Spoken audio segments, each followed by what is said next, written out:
Unbuttoned from Happy-Go-Lucky by David Sedaris. I was in Paris, waiting to undergo what promised to be a pretty disgusting medical procedure, when I got word that my father was dying. The hospital I was in had opened in 2000, but it seemed newer. From our vantage point on the second-floor radiology department, Hugh and I could see the cafes situated side by side in the modern, sun-filled concourse below. "It's like an airline terminal," he observed. "Yeah," I said, "terminal illness." Under different circumstances, I might have described the place as cheerful. It was the wrong word to use, though, when I'd just had a CT scan, and in a few hours' time a doctor was scheduled to snake a multi-purpose device up the hole in my penis. It was a sort of wire that took pictures, squirted water, and had little teeth. These would take bites out of my bladder, which would then be sent to a lab and biopsied. So, cheerful?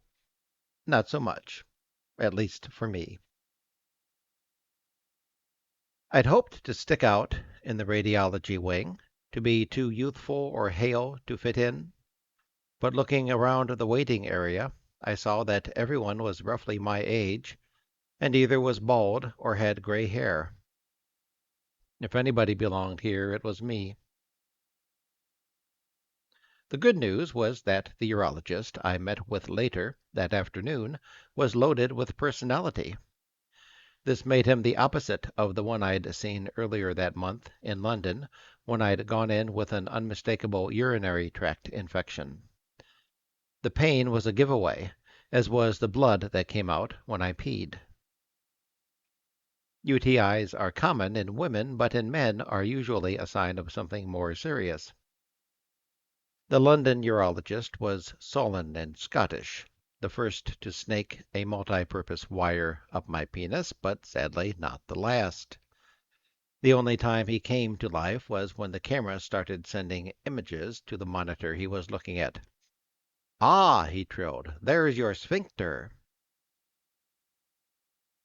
I've always figured there was a reason my insides were on the inside, so I wouldn't have to look at them.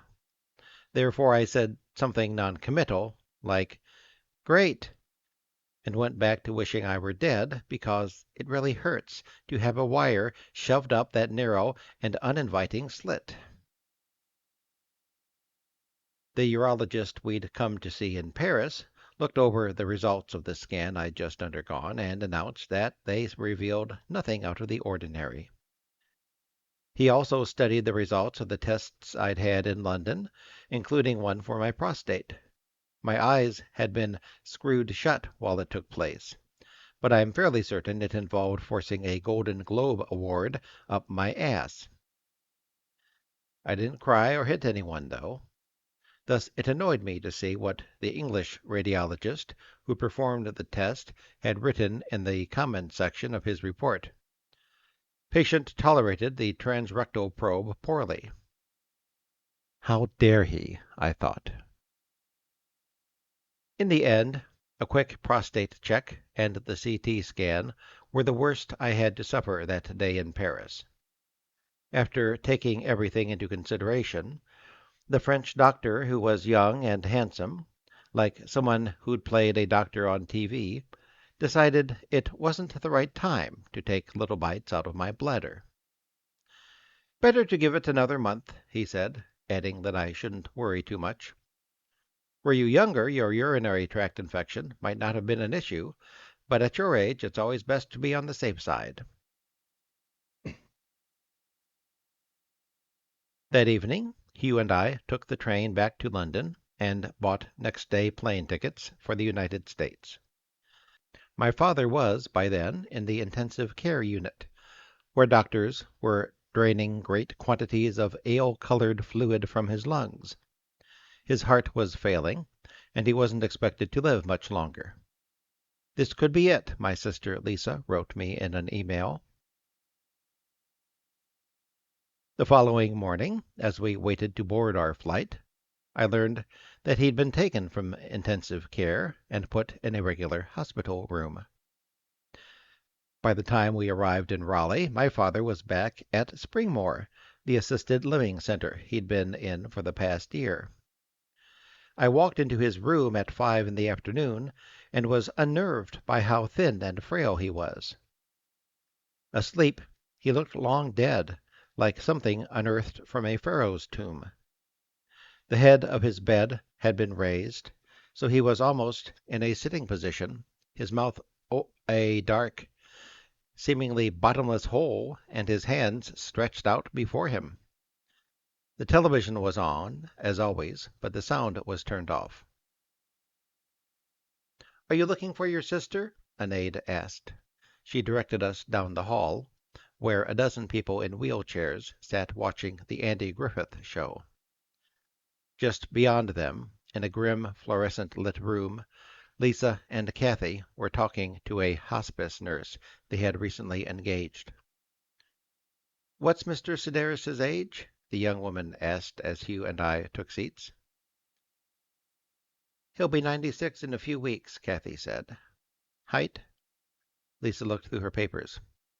5'6". Really, I thought. My father was never super tall, but I'd assumed he was at least 5'9". Had he honestly shrunk that much? Weight? More shuffling of papers. 120, Lisa answered. Well, now he's just showing off, I said. The hospice nurse needed to record my father's blood pressure, so we went back to his room, where Kathy gently shook him awake. "Dad, were you napping?" When he came to, my father focused on Hugh. The tubes that had been put down his throat in the hospital had left him hoarse. Speaking was a challenge. Thus his "Hey" was hard to make out. "We just arrived from England," Hugh said. My father responded enthusiastically, and I wondered why I couldn't go over and kiss him, or at least say hello. Unless you count his hitting me, we were never really terribly physical with each other, and I wasn't sure I could begin at this late date.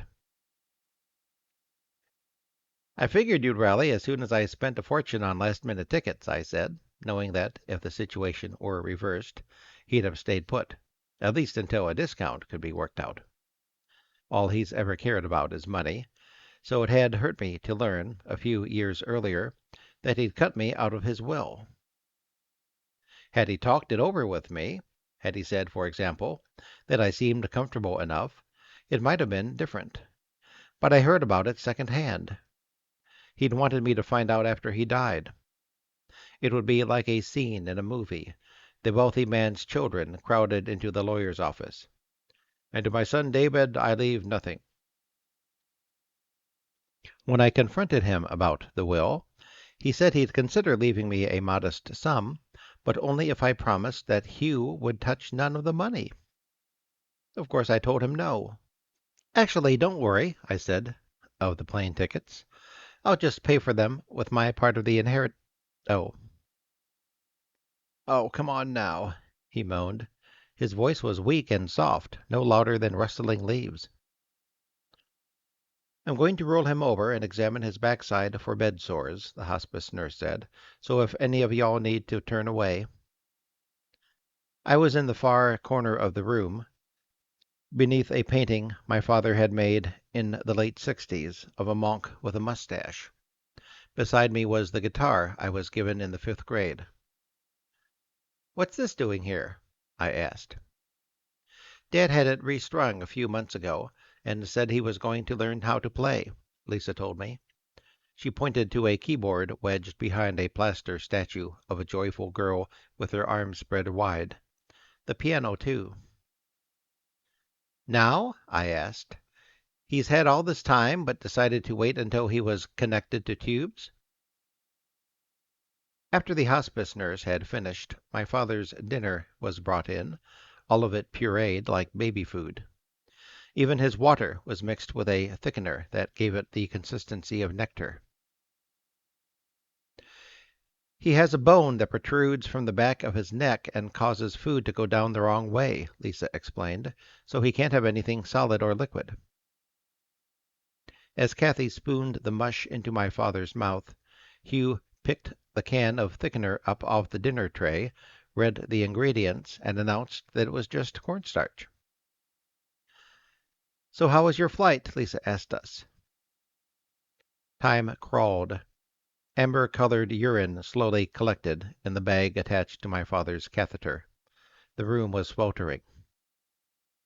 "Was that dinner okay, Dad?" Lisa asked.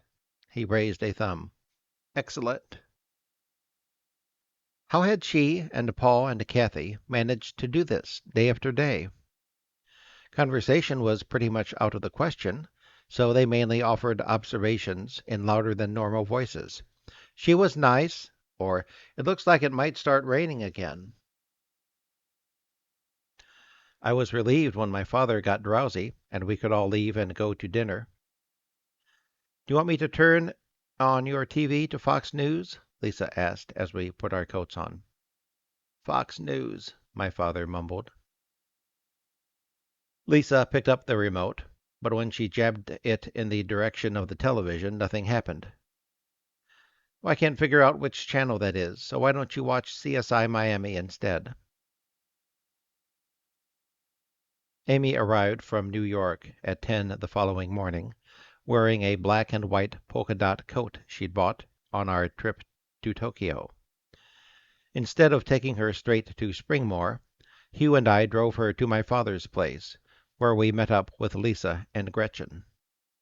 Our dad started hoarding in the late 80s, a broken ceiling fan here, an expired can of peaches there, until eventually the stuff overtook him and spread into the yard. I hadn't been inside the house since before he was moved to Springmore, and though Lisa had worked hard at clearing it of junk, the overall effect was still jaw-dropping. His car, for instance, looked like the one in The Silence of the Lambs that the decapitated head was found in. You'd think it had been made by spiders out of dust and old pollen. It was right outside the front door and acted as an introduction to the horrors that awaited us. "Whose turd is this, on the floor next to the fireplace?" I called out, a few minutes after descending the filthy carpeted stairs into the basement. Amy looked over my shoulder at it, as did Hugh, and finally Lisa said, "It could be my dog's from a few months ago." I leaned a bit closer. "Or it could be," before I could finish, Hugh scooped it up with his bare hands and tossed it outside. "You people, my God." Then he went upstairs to help Gretchen make lunch. Continuing through the house, I kept asking the same question.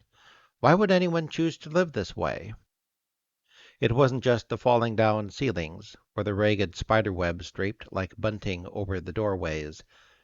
It wasn't the tools and appliances he'd found on various curbs, the vacuum cleaners with frayed cords, or the shorted-out hair dryers he'd promised himself he would fix, but the sense of hopelessness they conveyed when heaped into rooms that used to seem so normal, no different in size or design from those of our neighbors, but were now ruined.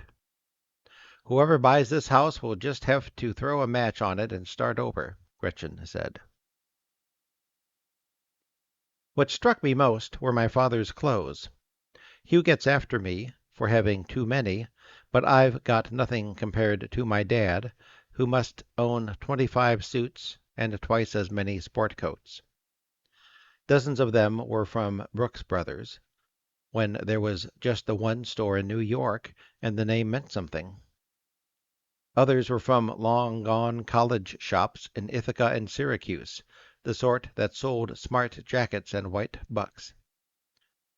There were sweaters in every shade, the cardigans on hangers, their sleeves folded in a self-embrace to prevent them from stretching, the V-necks and turtlenecks folded in stacks, a few unprotected but most moth-proofed in plastic bags. There were polo shirts and dress shirts and casual shirts from every decade of post-war America. Some hung like rags, buttons missing, great tears in the backs, as if he'd worn them while running too slowly from bears. Others were still in their wrapping, likely bought 2 or 3 years ago. I could remember him wearing most of the older stuff, to the club, to work, to the parties he'd attend, always so handsome and stylish. Though my mother's clothes had been disposed of, all those shoulder pads moldering in some landfill, my father's filled 7 large closets, one of them a walk-in, and hung off the shower curtain rods in all 3 bathrooms. They were crammed into dressers and piled on shelves. Hats and coats and scarves and gloves, neckties and bow ties, too many to count, all owned by the man who, since his retirement, seemed to wear nothing but the same jeans and same T-shirt with holes in it he'd worn the day before, and the day before that. The man who'd always found an excuse to skimp on others, but allowed himself only the best.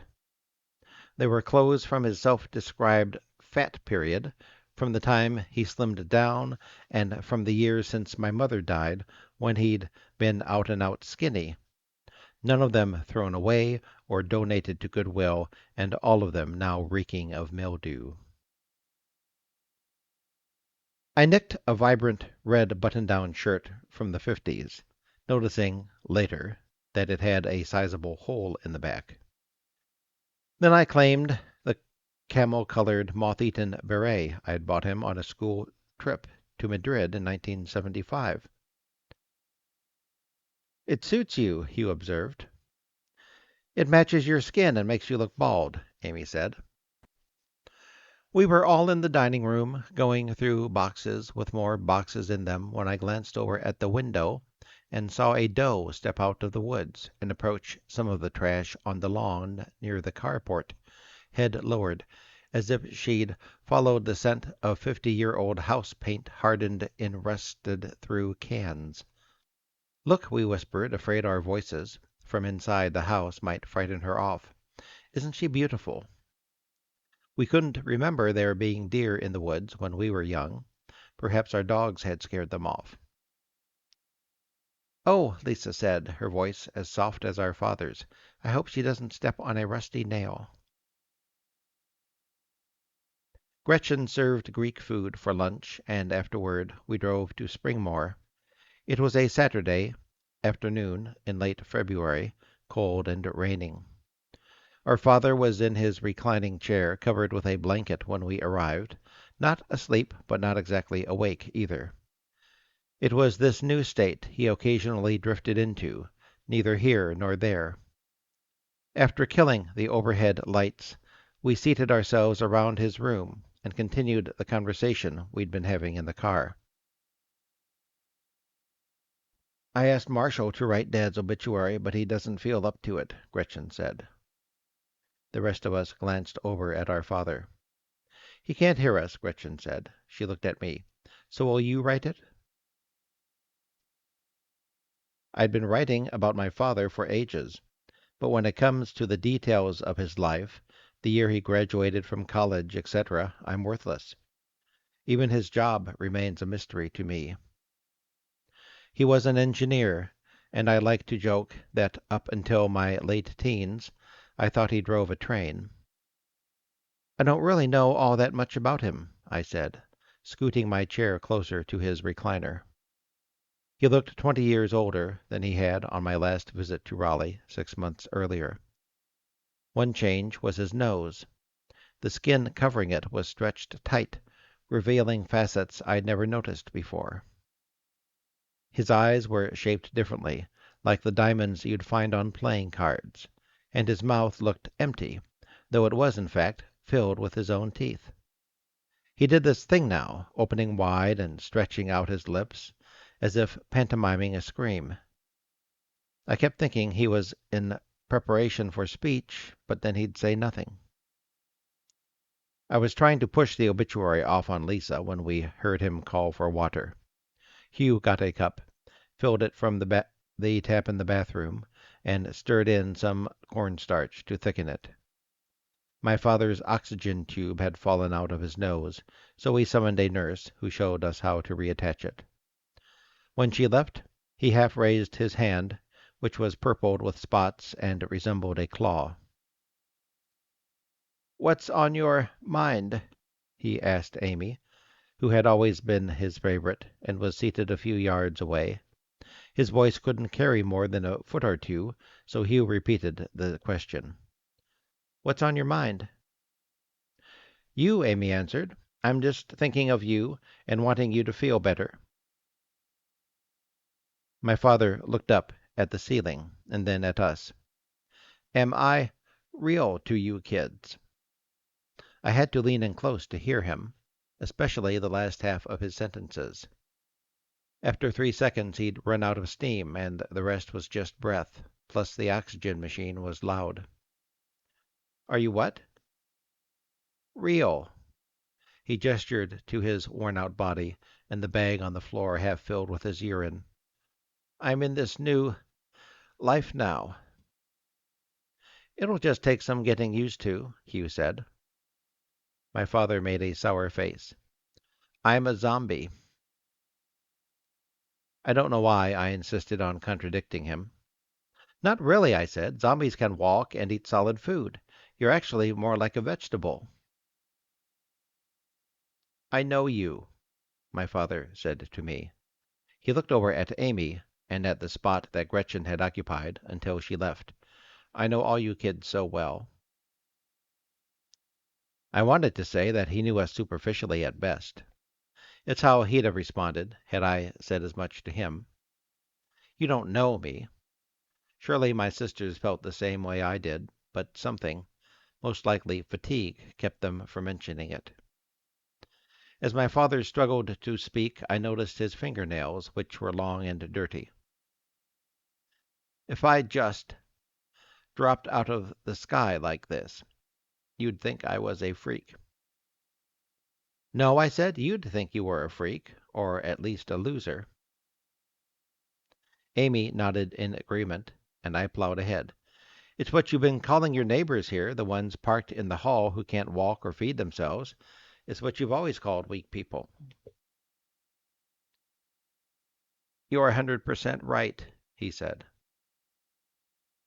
I didn't expect him to agree with me. "You're vain," I continued. "Always were. I was at the house this morning and couldn't believe all the clothes you own. Now you're this person trapped in a chair, but you're still yourself to us. You're like you were a year ago, but drunk." "That's a very astute observation," my father said.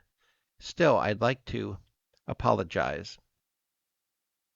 "For being in this condition?" I asked. He looked over at Amy as if she had asked the question, and nodded. Then he turned to me. "David," he said, as if he just realized who I was, "you've accomplished so many fantastic things in your life. Well, I want to tell you, you won." A moment later he asked for more water, and drifted mid-sip into that neither here nor there stare. Paul arrived, and I went for a short walk, thinking, of course, about my father, and about the writer Russell Baker, who had died a few weeks earlier. He and I had had the same agent, a man named Don Congdon, who was in his mid-70s when I met him in 1994 and used a lot of outdated slang. The blower, for instance, was what he called the phone, as in, "Well, let me get off the blower. I've been gassing all morning." "Russ Baker's mother's was a tough old bird," Don told me one rainy afternoon in his office on Fifth Avenue. "A real gorgon to hear him tell it, always insisting that her son was a hack and would never amount to anything. So on her deathbed he goes to her, saying, 'Ma, look, I made it. I'm a successful writer for the New York Times. My last book won the Pulitzer.' She looked up at him, her expression blank, and said, 'Who are you?'